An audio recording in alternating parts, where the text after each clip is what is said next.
3-in-1 senior living apartment. 1. Senior citizen கான perfect senior living. Number 2. Small investment, big appreciation. 3. உங்க பசங்களுக்கு ஃபியூச்சர்ல நல்ல ரெண்டல் இன்கம் தரப்போற ப்ராப்பர்ட்டி. ஸ்டெப் ஸ்டோன் ஆலம் இன் பொள்ளாச்சி நியர் கோவை. இல்லை அப்படி வாக்குகள் திரும்ப வாய்ப்புள்ளது என்று டெல்டா மாவட்டங்களைச் சேர்ந்த அரசியல் பிரமுகர்கள் யாரும் ஒப்புக்கொள்ள மாட்டாங்க. திமுகவுக்கு என்பது அது நிரந்தரமானது என்ற புரிதலில் தான் அங்கே அரசியல் பிரமுகர்களும் ஊடகவியலாளர்களும் வெளியிலிருந்து டெல்டா மாவட்டத்தை பார்ப்பவர்களும் புரிஞ்சு கொள்வாங்க. திராவிட முன்னேற்ற கழகத்தினுடைய தலைவரான தளபதி மு.க. ஸ்டாலினே KN நேருவிடம் 9 சட்டமன்ற தொகுதிகளையும் கொண்ட திருச்சி மாவட்டத்தில் இன்னாரை போடலாம் வேட்பாளரை இன்னாரை போடுவது என்று பெரும்பான்மையாக தீர்மானிக்க முடியாது என்ற அளவுக்கு KN நேருவினுடைய ஒரு கட்டுப்பாடு தீர்க்கத்தன்மை உண்டு என்பதுதான் வெள்ளிடை மலை. அது உடஞ்சிருச்சு என்பதுதான் விஜயினுடைய வருகை. இவ்வளவு திரண்டாங்களே என்று அதிர்ச்சியை கொடுத்தது KN நேருவுக்கே. அதனுடைய விளைவு தான் இதுவரை அவங்கள சுட்டி பேசாத முதலமைச்சரும் என்ன குதூகலிக்கிற கட்சி திமுக இல்லை அப்படின்னு சொல்லி போட்டு ஏதோ குதூகலிக்கிற கூட்டம், அதாவது மறைமுகமாக சினிமா கூட்டம் அல்லது கூத்தாடி கூட்டம் அல்லது திரைத்துறை கூட்டம் என்பதை போகல சொல்லி தாங்களும் அப்படிப்பட்ட ஒரு கூட்டத்திலிருந்து வந்த குடும்பம் என்பதை கூட மறந்து சொல்லும் அளவுக்கு அரசியல் முதிர்ச்சி பெற்ற பேச்சு என்பது இல்லாமல் போச்சு. மயிலாடுதுறை மாவட்டம்னு பார்த்தீங்கன்னு சொன்னால் அங்கு இருக்கக்கூடிய தலித் இளைஞர்கள் தலித் மக்கள் உட்பட எல்லாம் திராவிட முன்னேற்ற கழகம்தான் என்று அதிமுகவுக்கு இருந்த கோட்டை மாறி திராவிட முன்னேற்ற கழகம் என்பதாக செல்வாக்குடன் இன்று வரை நிறுவி கொண்டிருக்கக்கூடிய இடம். அது மட்டுமல்லாமல் அங்கு பாட்டாளி மக்கள் கட்சி வன்னியர் மக்களும் இருக்காங்க, அவர்கள் மத்தியிலும் கூட அப்படி இருந்தது. இப்பொழுது முன்போல இல்லை, உடைந்து விட்டது. இப்பொழுது அவர்கள் மத்தியிலும் உள்ள செல்வாக்கு அல்லது கட்சி என்ற செய்திகள் நமக்கு கிடைத்து கொண்டிருக்கக்கூடிய நேரம். இந்த நேரத்தில் இப்படி விஜயினுடைய வருகை என்ன செய்யும்? விஜய் இப்பொழுது வரும்பொழுது இந்த திமுக வேண்டாம் அதிமுக வேண்டாம் அணிதரளவிலும் வருமா? அரசியல் ரீதியாக இளைஞர்கள் மட்டும்தான் வருவார்களா? இதை தவிர மற்ற சமூகங்கள் மத்தியிலும் தாக்கம் வருமா என்பதுதான் கேள்வி. அதில் குறிப்பாக மீனவர் சமூகம் என்று சொன்னால் அதிகமான தாக்கம் அவர்கள் மத்தியில் இருக்கிறது. விஜயை நோக்கி, விஜய் கட்சியை நோக்கி. இது அந்த 3 மாவட்டம் மட்டுமல்ல, தமிழ்நாட்டில் உள்ள 13 மாவட்டங்களிலும் மீனவ இளைஞர்கள் மத்தியில் என்ன மோர் சென்சிட்டிவ் அவங்க.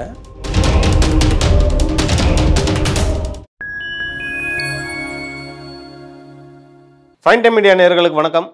இன்று நம்மோடு இணைந்திருப்பவர் மூத்த பத்திரிகையாளர் திரு TSS மணி அவர்கள். வாருங்கள், அவரிடம் அரசியல் சார்ந்த பல்வேறு கேள்விகளை முன்வைக்கலாம். வணக்கம் சார்.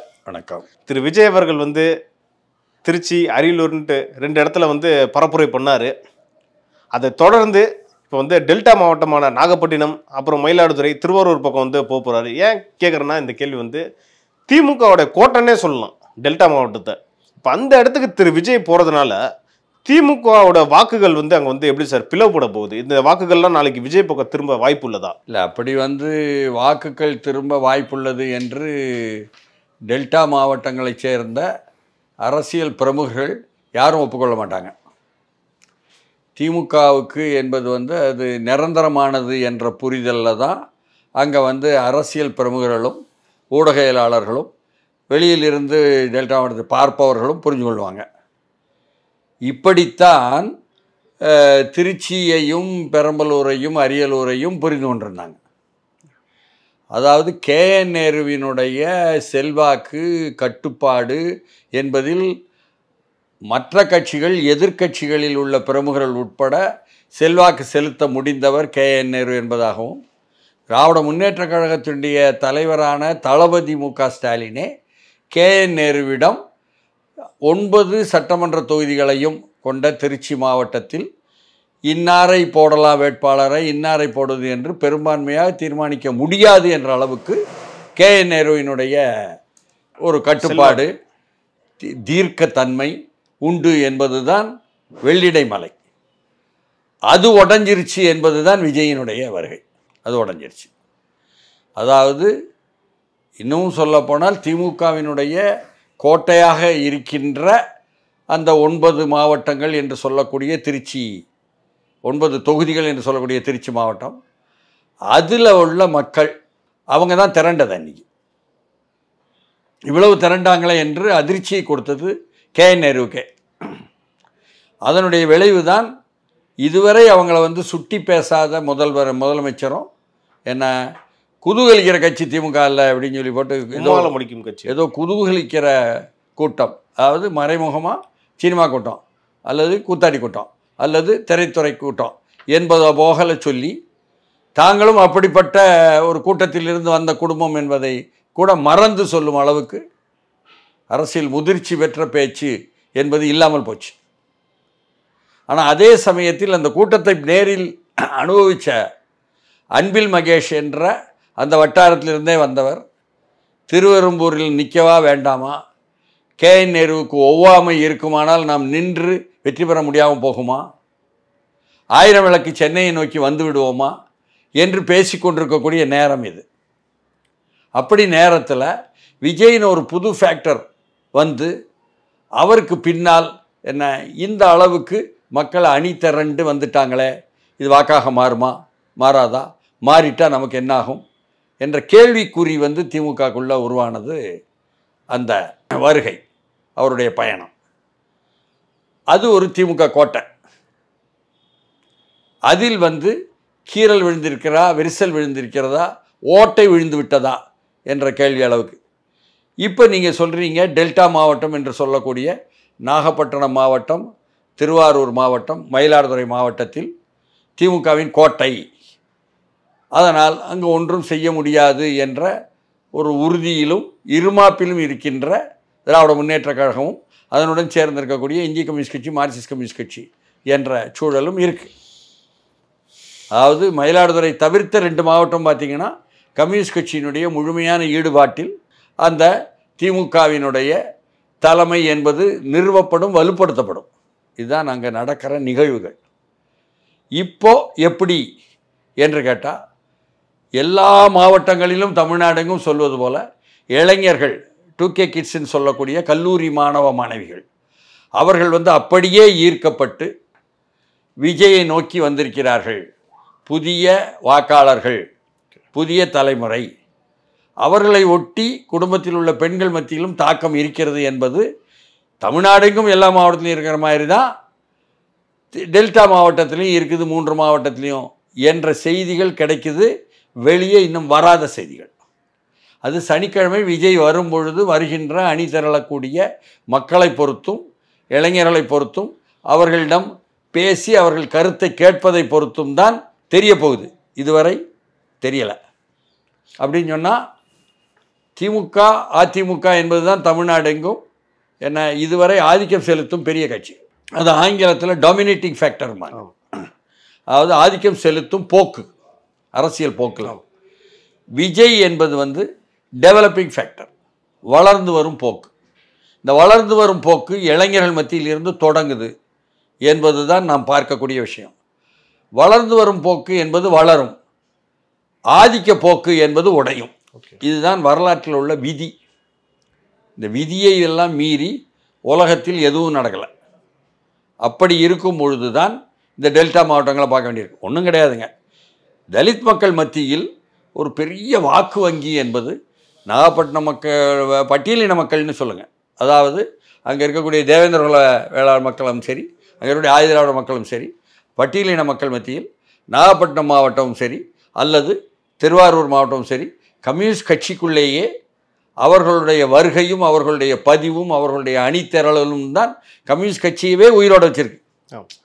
திராவிடர் கழகத்தில் திருவாரூரில் கண்ணையா நாயுடுன்னு சொல்லி என்ன கண்ணையா என்று சொல்லி திராவிட கழகத்தில் பொறுப்பில் இருந்தவர் அந்த சமூகங்களை, தேவேந்திர மக்களை, ஆயுதிராவிட மக்களை வந்து ஒவ்வாமையாக பேசிட்டாரு என்ற செய்தி கிடைத்து இவங்க போய் அதில் பயங்கரமாக எதிர்த்தாக்குதல் கொடுத்த அளவுக்கெல்லாம் நடந்த நிகழ்வுகளெல்லாம் வரலாற்றில் உண்டு.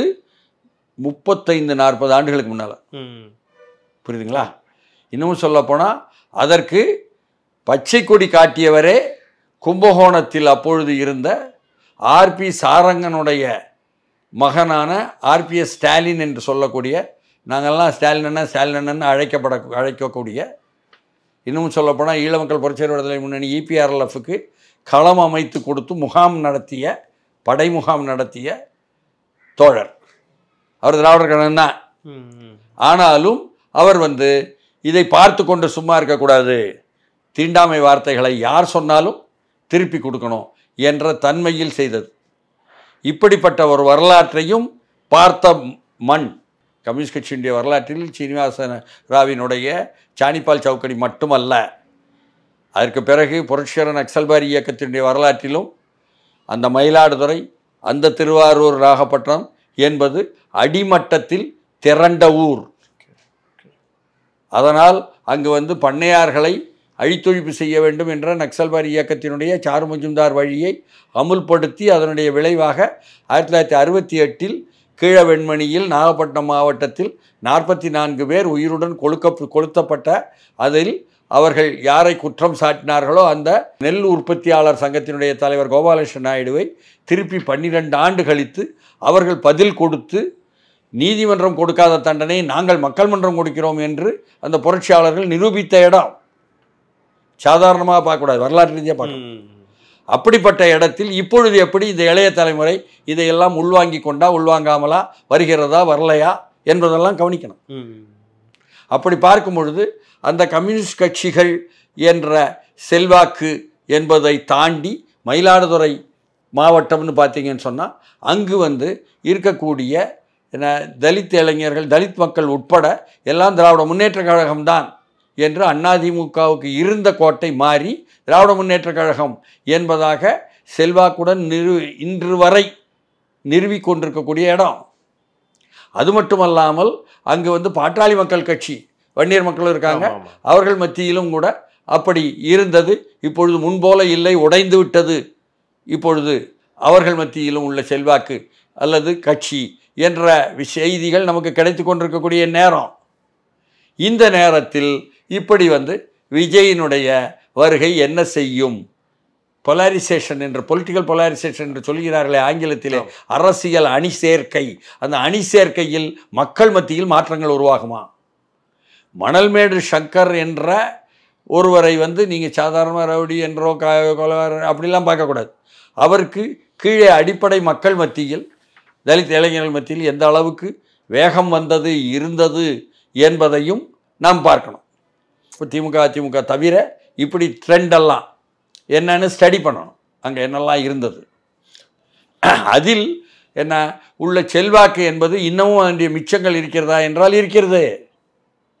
அந்த இளைஞர்கள் என்ன செய்கிறாங்க என்று பார்த்தீங்கன்னு சொன்னால், மயிலாடுதுறை பகுதியில் அவர்களுடைய செல்வாக்கு என்பதெல்லாம் திமுகலையோ அதிமுகலையோ பொறுப்புகள் என்பதாக இல்லாத ஒரு சூழல் உள்ளவர்களெல்லாம் விஜய் கட்சியை நோக்கி வந்து கொண்டிருக்கிறார்கள் என்ற உண்மையும், அங்கே இருக்கின்ற ஆதிதிராவிட சமூகம் என்று சொல்லக்கூடிய பழைய சமூகம், சாம்பாக்குமார்னு சொல்கிறாங்களே சாம்பவர்கள், அவர்கள் மத்தியில் உள்ள இளைஞர்கள், கல்லூரிக்கு செல்வர்கள், பள்ளிக்கு செல்வர்கள், இவர்களெல்லாம் விஜய் கட்சியை நோக்கி வந்திருக்கிறார்கள் என்பதும் அங்கே உள்ள படிப்பு.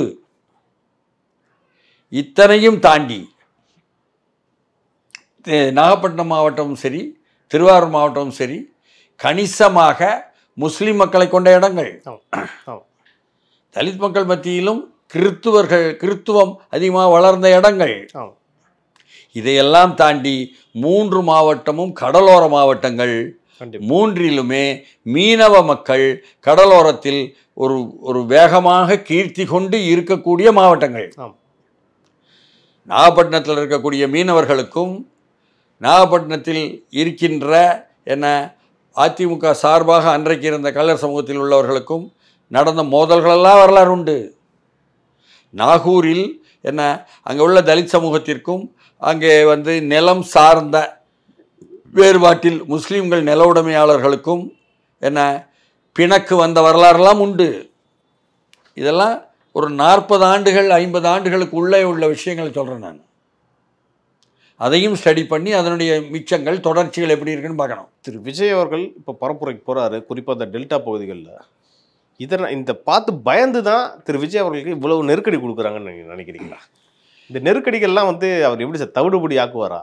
ஏன்னா இப்போதான் அரசியலுக்கு வராரு, எக்ஸ்பீரியன்ஸ் திமுக அதிமுக என்பதில் திமுக வேண்டாம் அதிமுக வேண்டாம்னு என்ற தமிழ்நாட்டில் இருந்த ஒரு போக்கு, அரசியல் போக்கில் வைகோ வெளியே வந்து நடத்தும் பொழுது அணி திரண்டவர்களும், பாமக வெளியே வந்து தனியாக நடத்தும் பொழுது அணி திரண்டவர்களும், விஜயகாந்த் வெளியே வந்து தனியாக அணி திரண்டவர்களும் அந்த போக்குகளை தூக்கி பிடிச்சிட்டு வந்தாங்க. திமுக வேண்டாம் அதிமுக வேண்டாம், அது ஒரு உண்மை. அதையெல்லாம் கூட அப்படியே இறங்கிருச்சு. அந்த ஒவ்வொன்றையும் வைகோவுக்கோ பாமகவுக்கோ விஜயகாந்துக்கோலாம் முன்ன மாதிரி முதல்ல வந்த மாதிரி இல்லை. ஆனால் அடுத்து சீமான் நாம் தமிழர்னு வரும்பொழுது அப்படியே திமுக வேண்டாம் அதிமுக வேண்டாம், தமிழ் இன உணர்வு, இளைஞர்கள் என்பதாக அணி திரளல் எல்லா மாவட்டத்திலையும் நடந்திருக்க மாதிரி தமிழ்நாடெங்கும் டெல்டா பகுதியிலும் நடந்தது, இல்லைன்னு சொல்ல முடியாது இல்லையா? அப்படி இருக்கக்கூடிய இடத்துல விஜய் இப்பொழுது வரும்பொழுது இந்த திமுக வேண்டாம் அதிமுக வேண்டாம் அணி திரளலும் வருமா? அரசியல் ரீதியாக இளைஞர்கள் மட்டும்தான் வருவார்களா? இதை தவிர மற்ற சமூகங்கள் மத்தியிலும் தாக்கம் வருமா என்பதுதான் கேள்வி. அதில் குறிப்பாக மீனவர் சமூகம் என்று சொன்னால் அதிகமான தாக்கம் அவர்கள் மத்தியில் இருக்கிறது.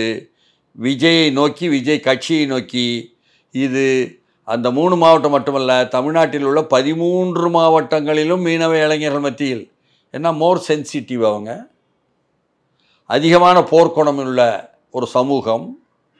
அவர்கள் போராடி போராடி இதுவரை வெற்றி பெறாத, வாழ்வாதாரத்தை உறுதிப்படுத்த முடியாத ஒரு நிலைமை. மிகவும் பிற்படுத்தப்பட்டோர் என்ற ஒரு பட்டியலிலும் வரிசையிலும் அவர்கள் இருந்தாலும் அவர்களுக்கு கல்வியோ வேலைவாய்ப்போ உத்தரவாதம் இல்லாத ஒரு சூழல். இதையெல்லாம் தாண்டி இலங்கையினுடைய போர்ப்படை கப்பல்களால் பாதிக்கப்பட்ட ராமேஸ்வரத்தில் இருந்து கோடியக்கரை வரை இருக்கக்கூடிய நிலைமை. இறால் பண்ணைகளை கொண்டு வந்து அரசியல் அல்லது தனவந்தர்கள் கொண்டு வந்து இறக்கும் பொழுது அதனால் பாதிக்கப்பட்ட வேதாரண்யம் என்ற பகுதி. ஈழத்தமிழர்களுக்கு உதவி செய்வதற்காக முழுக்க ஈடுபாட்டுடன் இருந்ததனால் ஈழத்தமிழர் என்பதை ஒட்டியும் புரட்சி என்பதை பற்றியும் உள்ள தாக்கம் இங்கே வந்து நடுத்தர வயதுக்காரர்கள் வரை உள்ள ஒரு தாக்கம். இத்தனையும் கணக்கில் எடுக்கணும்ல. அப்போது ஆளும் திராவிட முன்னேற்ற கழகத்தினுடைய ஆட்சிக்கு எதிராக, ஆள்வோருக்கு எதிரான, ஆட்சிக்கு எதிரான மனோபாவம் என்று சொல்கிறானே, ஆன்டி இன்கம்பன்சி ஃபேக்டர், அது தமிழ்நாடுக்கும் இருப்பது போல டெல்டா மாவட்டங்கள் இல்லாமல் இருக்கிறதா?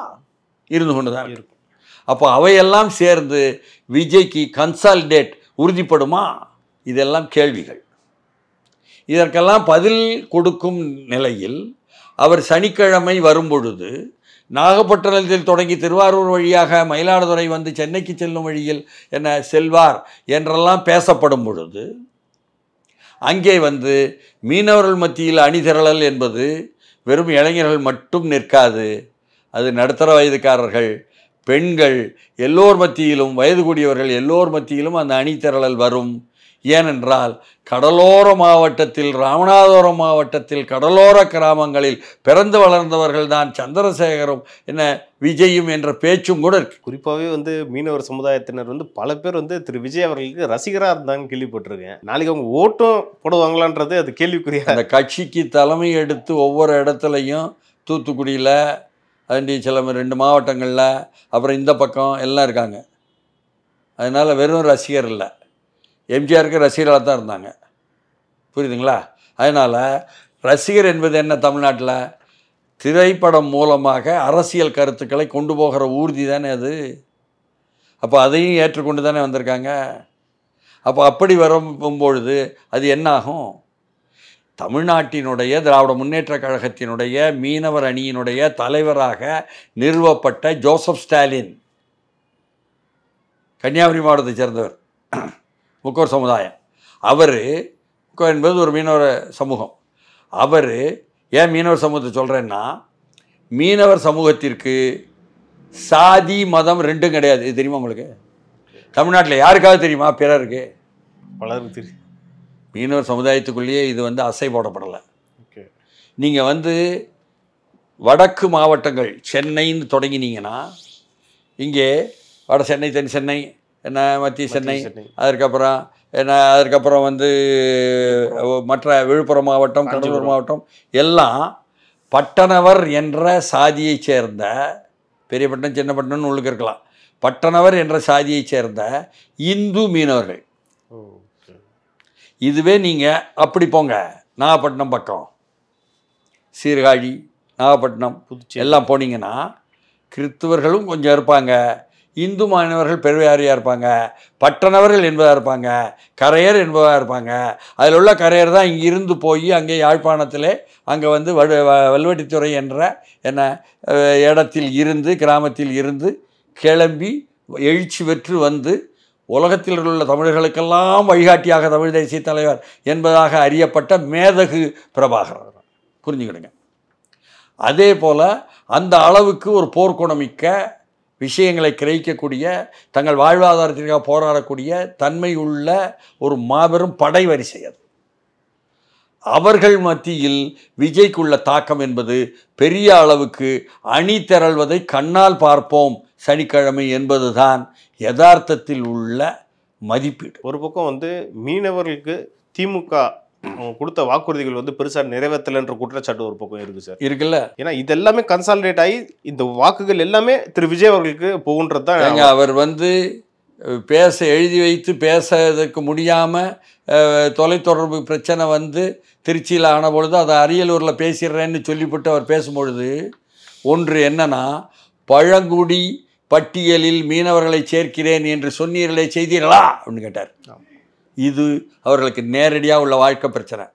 பழங்குடியாக அவர்களை பட்டியலில் சேர்த்தால் மட்டும்தான், கலைஞர் சொல்வார தலித் மக்களை சொல்லும் பொழுது தனித்தொகுதி தலித் தொகுதியும்பார, அவர்களுக்கு கல்விக்கான உத்தரவாதமும் இடஒதுக்கீடும் அதையொட்டி வேலைக்கான உத்தரவாதம் கொடுக்கப்பட்டது தான் அந்த பட்டியலினத்தில் அவர்களை சேர்த்த ஒரு நிலைமை.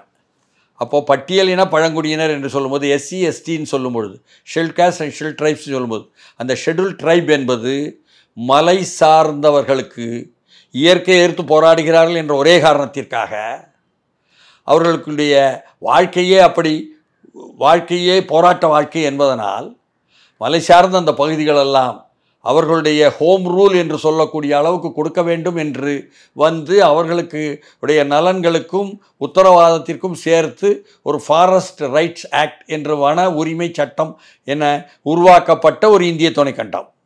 அதில் எப்படி அவர்கள் இயற்கை எதிர்த்த போராட்டத்தில் வேட்டையாடுகிறார்களோ இந்த மலை சார்ந்த ஆதிவாசிகள், அதுபோல் கடல் சார்ந்த இந்த பழங்குடி மக்களான மீனவர்கள் கடல் சார்ந்து போய் தினசரி வாழ்க்கை போராட்டம், வாழ்வா சாவா என்பதாக கடலுக்குள் அனைத்து இயற்கையினுடைய பாதிப்புகளையும் தாங்கி எதிர்த்து நின்று அந்த மீன்களை வேட்டையாடுகிறார்கள் என்று புரிந்து கொள்ளுங்க. இவங்களும் வேட்டையாடுபவர்கள் தான், அந்த மலைவாழ் ஆதிவாசிகள் போல.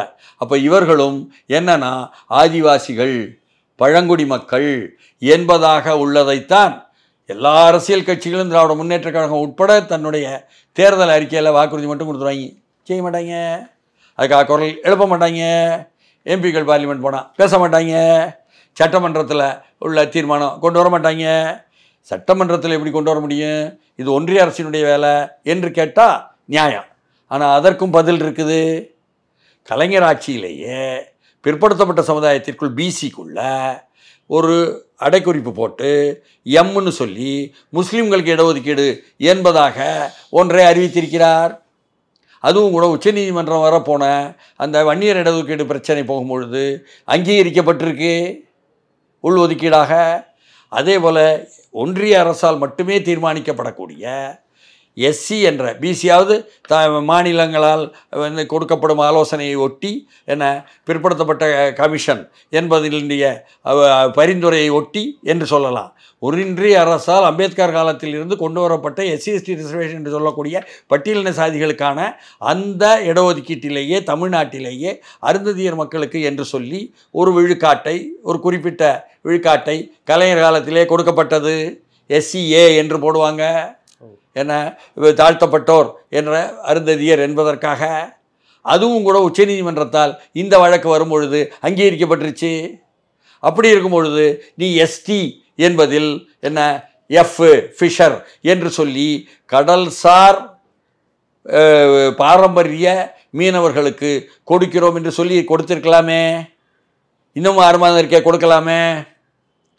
அப்போ கொடுக்காத ஒன்றை எதிர்த்து நீ சொன்னாயே செய்தாயா என்று விஜய் கேட்டதற்கு உள்ள இத்தனை விவரங்கள் இருக்கு. இந்த விவரங்களை கூட செய்யாததனால் அதை விஜய் சொல்லும் பொழுது கான்கிரீட்டாக வெறும் குதூகலிக்கும் கூட்டம் அல்ல, முதலமைச்சர் சொன்னது போல ஏதோ திரைப்பட நடிகரை பார்க்க வந்த கூட்டம் அல்ல மற்றவர்கள் சொல்வது போல.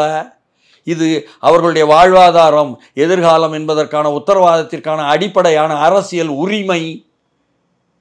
அது மட்டுமல்ல, அங்கே இலங்கை படையுடன் மோதல் வரும் பொழுது அந்த மோதலிலே என்ன எந்த அளவுக்கு பாதிக்கப்பட்டார் என்பது கோடியக்கரையை ஒட்டி வேதாரண்யத்தை ஒட்டி இந்த பக்கமும் உண்டு.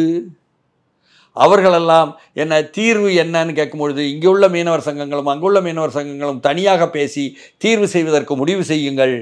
நீங்கள் 2 அரசாங்கமும், இந்திய அரசாங்கமும் இலங்கை அரசாங்கமும் மூஞ்சியை கொண்டு போய் காட்டிக்கிடாத, உன் தலையீடு இல்லாமல் இருந்தாலே போதும் என்பதாக அடிப்படையான விஷயமான இந்த கடலோரத்தில் முழுக்க தடை செய்யப்பட்ட என்ன கடல் குதிரைகள்னு இருக்குது, கடல் அட்டைகள்னு இருக்குது. இலங்கையில் தடை செய்யப்படல, சீனாவில் தடை செய்யப்படல. சீனா இலங்கையிலிருந்து வாங்கி கொண்டு போகுது. இங்கேயும் அந்த கடல் அட்டைகளை பிடிச்சா அதை என்ன ஒழுங்காக சமைச்சு கொண்டு வந்தால் அதுக்கு தடை இருக்குது. இப்படியாக அடிப்படையிலேயே ஒன்றிய அரசும் சரி மாநில அரசும் சரி தங்களுடைய வாழ்வாதாரத்திற்கான அடிப்படை விஷயங்களை செய்யவில்லை என்ற ஆதங்கத்தில் இருக்கக்கூடிய அந்த மீனவர் சமூகத்திற்கு குரல் எழுப்புவதற்கு ஒரு பிரபலமான செலிபிரிட்டி ஒருத்தர் வாராருங்கும் பொழுது தானாகவே அரசியல் ரீதியாக திரளும் கூட்டமே தவிர நடிகரை பார்க்க வந்த கூட்டம் அல்ல என்பதை நிரூபிப்பார்களா சனிக்கிழமை என்பதுதான் நாம் எதிர்பார்ப்போம். இது மட்டுமல்லாமல் கீழவெண்மணியினுடைய நிகழ்ச்சியை ஒட்டி அங்கே போய் அந்த நினைவு சின்னத்திற்கும் போய் பார்த்துட்டு வர போகிறாரா என்ற கேள்வியும், அது மட்டுமல்லாமல் முஸ்லீம்கள் தொகையாக இருக்கிறார்களே கடலோரத்தை ஒட்டி, அவர்கள் மத்தியிலும் உள்ள இளைஞர்கள் வருகிறார்களே, அந்த பெண்களெல்லாம் அங்கே திருச்சியிலெல்லாம் வந்தாங்களே, அதுபோல வரவழைத்த அவர்கள் மத்தியிலும் திமுகவினுடைய கோட்டை என்று சொல்லக்கூடிய அந்த அடிப்படையான வாக்குகளை பிரித்து கொண்டு போவதற்கு தலித் மக்கள் உட்பட என விஜயினுடைய வருகை பயன்பட்டு விடுமா என்ற அதிர்ச்சியும் காத்திருக்கிறது என்பதுதான். கிறிஸ்தவர்கள் மக்கள் மத்தியிலும் அதே போல ஒரு ஈர்ப்பு இருக்கிறது என்பது உண்மையாக ஆக போகிறதா என்பதுதான் கேள்வியாக நிற்கிறது. பொறுத்திருந்து பார்ப்போம் சார். திரு விஜய் அவர்கள் நாகப்பட்டினம் போறாரு, அங்கே என்ன பேசுறான்றதை நம்ம அடுத்தடுத்த நிகழ்ச்சிகளில் டீகோட் பண்ணி பேசலாம் சார். நன்றி சார்.